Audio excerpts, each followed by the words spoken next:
So in this video we are going to learn measure of temperature. आता या अगोदर आपण पाहिलं आहे की टेम्परेचर मोजण्यासाठी आपण थर्मोमीटरचा यूज करत असतो आणि सर्वात महत्त्वाचं की टेम्परेचर मोजण्याच्या तीन पद्धती आहेत. एक आहे फॅरेनहाइट, दुसरी आहे डिग्री सेल्सियस, तिसरी आहे केल्विन. पैकी जी केल्विन आहे हे आपलं एसआय युनिट आहे आणि या संदर्भात एक रिलेशन आपण या अगोदरच्या स्टँडर्ड मध्ये सुद्धा लर्न केलं होतं. तर ते आहे TF -32 upon 180 is equal to TC upon 100. आता यामध्ये जो TF आहे हे फॅरेनहाइट टेम्परेचर आहे. Okay, so -32 upon 180 is equal to जे डिग्री सेल्सियस आहे त्यावर तुम्ही C सुद्धा यूज करू शकता आणि डिवाइडेड बाय 100. म्हणजे हा जो फॉर्म्युला आहे त्याला अनदर वे मध्ये आपण अशा पद्धतीने सुद्धा रिप्रेझेंट करू शकतो. आणि त्यानंतर जे डिग्री केल्विन आहे तर हे काढत असताना डिग्री सेल्सियस मध्ये आपल्याला 273.15 जर आपण ऍड केले तर डेफिनेटली डिग्री सेल्सियसचं रूपांतर आपण केल्विन मध्ये करू शकतो. आणि या अगोदरच्या स्टँडर्ड मध्ये आपल्याला हा formula K is equal to C plus 273.15 या पद्धतीनं दिला होता. म्हणजे आपल्याला जो योग्य वाटतो ती मेथड आपण इथं यूज करू शकतो. आता हे जे इंटरकन्व्हर्जन आहे तर या संदर्भात एक गोष्ट समजून घ्यायची. आता तुम्हाला इथे ग्राफ दाखवलेला आहे. एक्स ऍक्सिसला आपण डिग्री सेल्सियस आणि वाय ऍक्सिसला डिग्री फॅरेनहाइट या ठिकाणी घेतलं आपण. आता ओव्हरऑल जर पाहिलं आपण तर 0 डिग्री सेल्सियस हा आईस पॉइंट आहे आणि 100 डिग्री सेल्सियस हा स्टीम पॉइंट आहे. आणि याला जर आपल्याला फॅरेनहाइट मध्ये जर बघायचं असेल तर जो आईस पॉइंट आहे हा 32 केल्विन आणि स्टीम पॉइंट हा 212 केल्विन या पद्धतीनं. सो लक्षात घ्या, जनरली आईस पॉइंट आणि स्टीम पॉइंट आपल्याला डिग्री सेल्सियस मध्ये माहित असतात. Ice point 0 degree Celsius, steam point 100 degree Celsius. आणि या ग्राफ मधून आपल्याला समजून घ्यायचं आहे की जो स्टीम पॉइंट आहे तर स्टीम पॉइंट आहे 212 केल्विन. ओके, आणि जे 32 केल्विन आहे हा आहे आईस पॉइंट. ओके, आणि ओव्हरऑल जर आपण डिफरन्स पाहिला की स्टीम पॉइंट आणि आईस पॉइंट यामधला जर डिफरन्स पाहिला आपण तर तो डिफरन्स डिग्री सेल्सियस मध्ये 100 डिग्रीचा आहे आणि तोच फॅरेनहाइट मध्ये जर पाहिला आपण तर 212 मधून जर आपण 32 मायनस केले तर हा डिफरन्स ऑलमोस्ट 180 डिग्रीचा आहे. ओके, सो आपल्या लक्षात आलं असेल की आईस पॉइंट आणि स्टीम पॉइंट जर आपण डिग्री सेल्सियस मध्ये पाहिला तर रेंज आहे 0 to 100 डिग्री सेल्सियस आणि डिफरन्स आहे 100 चा. आणि जर फॅरेनहाइट मध्ये जर पाहिला आपण तर रेंज आहे 32 केल्विन टू 212 केल्विन आणि डिफरन्स आहे 180 डिग्रीचा. ओके, त्यानंतर आपल्या नेक्स्ट टॉपिक कडे येऊ आपण, जे आहे आयडियल गॅस इक्वेशन. आता हे जे आयडियल गॅस इक्वेशन आहे हे आपण अप्लिकेबल कशाला करायलो हे एक आपल्याला समजून घ्यायचं आहे. तर it is applicable to low density gases. म्हणजे जेव्हा आपण या नियमांचा विचार करायलो तर मॅक्झिममली आपण लो डेन्सिटी गॅसेस जे आहेत यांना आयडियल गॅस इक्वेशन अप्लिकेबल करणार आहोत. आता यामध्ये पहिला जो लॉ आहे तो आहे बॉइल्स लॉ. बॉइल्स लॉ काय सांगतो की pressure is inversely proportional to volume of gas. आणि सो यावरून जे इक्वेशन तयार होईल ते असेल PV is equal to constant आणि या लॉला आपण बॉयल्स लॉ म्हणायचं. त्यानंतर सेकंड आहे चार्लीज लॉ.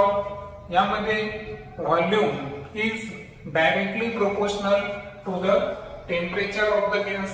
म्हणजे जितकं टेम्परेचर जास्त तितका व्हॉल्यूम जास्त. आणि सो चार्लीज लॉ ला आपल्याला कसं रिप्रेझेंट करता येईल, V/T is equal to constant.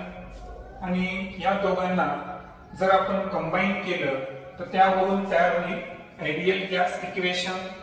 आता पहा PV is equal to constant आणि V/T is equal to constant. Equation number 1 आणि 2 यांना जर आपण कंबाईन केलं तर निघेल PV/T is equal to constant. आणि हे जे कॉन्स्टंट आहे ह्याच्या ऐवजी आपल्याला घेता येईल μR. Okay, so Charlie's ideal gas law काय आहे, PV/T is equal to constant आणि त्यालाच आपण PV/T इज इक्वल टू कॉन्स्टंटच्या ऐवजी आपण इथे जी व्हॅल्यू घेणार आहे ती आहे μR. अशा दोन व्हॅल्यूज आहेत. आता या म्यू मध्ये काय करायचं आहे, mu means number of molecules in sample of gas. म्हणजे जो लो डेन्सिटी गॅस आपण घ्यायलो त्यामध्ये मॉलिक्युलचे जे नंबर्स आहेत त्याला आपण म्यू ने रिप्रेझेंट करणार.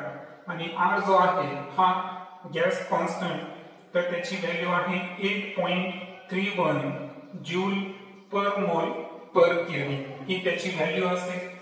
आणि सो त्या इक्वेशनला जर आपण रिअरेंज केलं तर इक्वेशन होईल PV is equal to μRT. आता यामध्ये नंबर ऑफ मोल्स मध्ये जर तुम्ही म्यूच्या ऐवजी n जर यूज केला तर फॉर्म्युला काय असेल, PV/T is equal to NR आणि यावरून PV is equal to NRT. हे सुद्धा आयडियल गॅस इक्वेशन तुम्ही तुमच्या कॅल्क्युलेशन मध्ये यूज करू शकता. सो जे आपल्याला कम्फर्टेबल वाटतं तर ते सिम्बॉल यूज करून आपण आयडियल गॅस इक्वेशन संदर्भात न्यूमेरिक्स सॉल्व्ह करू शकतो. आता फायनली पाहू आपण की आता आपण इक्वेशन घेतलं PV is equal to μRT किंवा PV is equal to NRT. तर आपल्या लक्षात आलं असेल की प्रेशर व्हॉल्यूम हा जो प्रोडक्ट आहे हा टेम्परेचरच्या काय आहे, डायरेक्टली प्रोपोर्शनल आहे. आपण असं कन्सिडर करू की जे लो डेन्सिटी गॅस घ्यायला आपण त्याचा व्हॉल्यूम कॉन्स्टंट असताना कंडिशन काय असेल की प्रेशर हा टेम्परेचरच्या डायरेक्टली प्रोपोर्शनल असेल. आणि सो यासाठी प्रेशर वर्सेस टेम्परेचर हा ग्राफ इथे आपण रिप्रेझेंट केलेला आहे. आता ओव्हरऑल जर पाहिलं आपण तर जसं जसं टेम्परेचर इन्क्रीज व्हायला त्या पद्धतीनं अगदी स्ट्रेट लाईननं हा प्रेशर इन्क्रीज व्हायला आणि यावरून हे सिद्ध होतं की प्रेशर हा टेम्परेचरच्या डायरेक्टली प्रोपोर्शनल असतो. फक्त कंडिशन काय आहे, ज्या लो डेन्सिटी गॅसला आपण हे आयडियल गॅस इक्वेशन अप्लिकेबल करायलो त्या गॅसचा व्हॉल्यूम काय पाहिजे, कॉन्स्टंट पाहिजे. आणि सो आता ऍक्च्युअल होतं काय की टेम्परेचर जे आहे तर 0 डिग्री सेल्सिअस, तर डिग्री सेल्सिअस हे त्याचं SI युनिट नाहीये, तर SI युनिट आहे केल्विन. सो 0 केल्विनची व्हॅल्यू आपल्याला माहित आहे ती आहे -273.15 डिग्री सेल्सिअस, ज्याला की आपण ऍब्सोल्यूट 0 पॉइंट म्हणू. आणि त्यापासून जसं जसं आपण टेम्परेचर इन्क्रीज केलं तर त्या प्रमाणात प्रेशर जो आहे हा इन्क्रीज होत गेला. म्हणजे प्रेशर वर्सेस टेम्परेचर जर काढला आपण तर ग्राफचा स्लोप ही काय आहे, स्ट्रेट लाईन आहे. सो स्ट्रेट लाईन स्लोप आपल्याला या ठिकाणी ऑब्टेन होईल आणि यावरून लक्षात येतं की व्हॉल्यूम कॉन्स्टंट असताना प्रेशर हा टेम्परेचरच्या डायरेक्टली प्रोपोर्शनल आहे. तुम्ही इथे जर समजा वेगवेगळे गॅसेस घेतले, सपोज हा आहे गॅस 1, ओके, हा मी घेतलेला गॅस 2, त्यानंतर इथे आणखीन दुसरा गॅस घेऊ आपण गॅस 3. म्हणजे आपण गॅसेस चा टाईप बदलत गेलो. म्हणजे जे लो डेन्सिटी गॅसेस आहेत त्यामध्ये अगोदर 1 टाईपचा, त्यानंतर दुसऱ्या टाईपचा, म्हणजे टाईप्स बदलत गेलो. तर हे जो ग्राफ आहे तर हा स्ट्रेट लाईनच असणार. हा फक्त याची जी व्हेरिएबिलिटी आहे ती कमी जास्त असू शकते, मात्र स्लोप जो आहे हा स्लोप कसा असणार या ठिकाणी स्ट्रेट लाईन असणार, हे मात्र इथं निश्चित आहे. आणि यावरून सिद्ध होतं की व्हॉल्यूम कॉन्स्टंट असताना प्रेशर हा टेम्परेचरच्या काय असतो डायरेक्टली प्रोपोर्शनल. ओके.